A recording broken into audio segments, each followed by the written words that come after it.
स्वागत है आपका चैनल में। जैसे कि आज सोमवती अमावस्या है और आज का दिन बहुत ही विशेष है क्योंकि आज सावन का दूसरा सोमवार भी है और आज ही के दिन ही अमावस्या भी पड़ रही है और इस अमावस्या के बहुत अपने एक महत्व है। पर फिलहाल मैं आपको बताना चाहूँगी कि जो शादीशुदा औरतें होती हैं उनके लिए अमावस्या क्यों खास है। सोमवती अमावस्या की कथा भी जो है वो सुहाग से ही रिलेटेड है, इतनी खास है सुहागन स्त्रियों के लिए कि आज के दिन आप पूरी तरह से अपना श्रृंगार करें, 16 श्रृंगार। जैसे कि आप करवा चौथ पे तैयार होती हैं या फिर हरियाली तीज हो गई या फिर तीज हो गई। मंगला गौरी व्रत जो होता है, मतलब जितने भी व्रत होते हैं जो कि पति की लंबी उम्र के लिए होते हैं, तो उन सभी व्रत में जैसे आप तैयार होती हैं 16 श्रृंगार करके, वैसे आज भी करिएगा। और जैसे कि सभी को पता है कि 16 श्रृंगार में एक श्रृंगार जो होता है वो इस महावर का होता है जिसे अलता भी कहते हैं, जो कि पैरों में लगाया जाता है।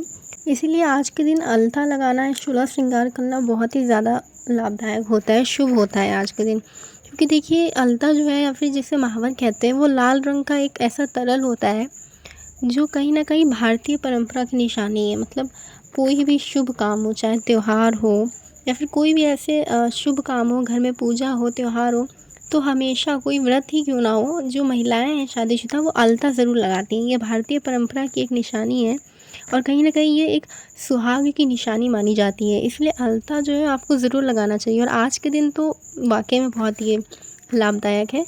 उसके बाद आप देखेंगे कि अलता लगाने के अपने अलग फ़ायदे हैं। जैसे कि अलता लगाने से माना जाता है कि जो स्त्री होती है उसके सौभाग्य में वृद्धि होती है, पति के साथ उसके संबंध जो है वो मजबूत होते हैं और प्रेम का प्रतीक होता है, ये समृद्धि होती है। और कभी भी ना अलता जो है वो हमेशा उत्तर या पूर्व की ओर मुँह करके लगाना चाहिए। ऐसे नहीं कि आप दक्षिण दिशा में कभी भी अलता नहीं लगाना चाहिए कि दक्षिण दिशा की तरफ मुँह करके बैठ गए हैं और लगा रहे हैं, तो ऐसा मत करिएगा। उत्तर या पूर्व की दिशा में ही मुँह करके आप अलता लगाइए। बल्कि कोई भी श्रृंगार जो सुहाग से जुड़ा होता है वो उत्तर या पूर्व की दिशा में ही किया जाता है, अगर आपने कभी ध्यान दिया हो इस चीज़ को।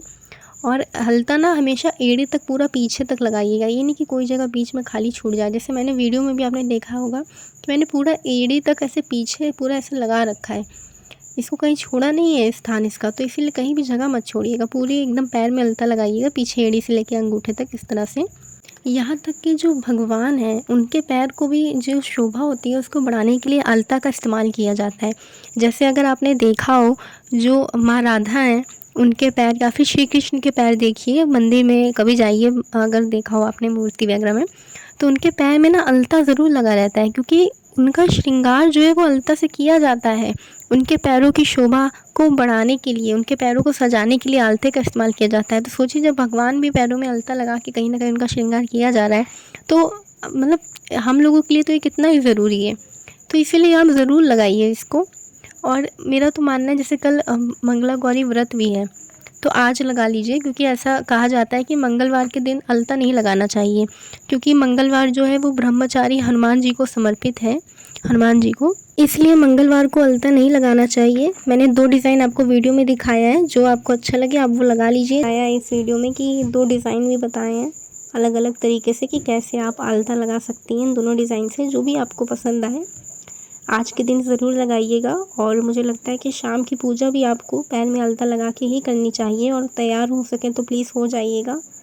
बहुत फलदायी और बहुत ही अच्छा होता है आज के दिन इस तरह से आप तैयार हुई हैं सोमावती अमावस्या के दिन, क्योंकि मैंने आपको स्टार्टिंग में बताया था कि कहीं ना कहीं सुहागन स्त्रियों से जुड़ी हुई कथा है। चैनल को सब्सक्राइब करिएगा, वीडियो अच्छी लगी हो तो लाइक और शेयर करना मत भूलिएगा। Thank you.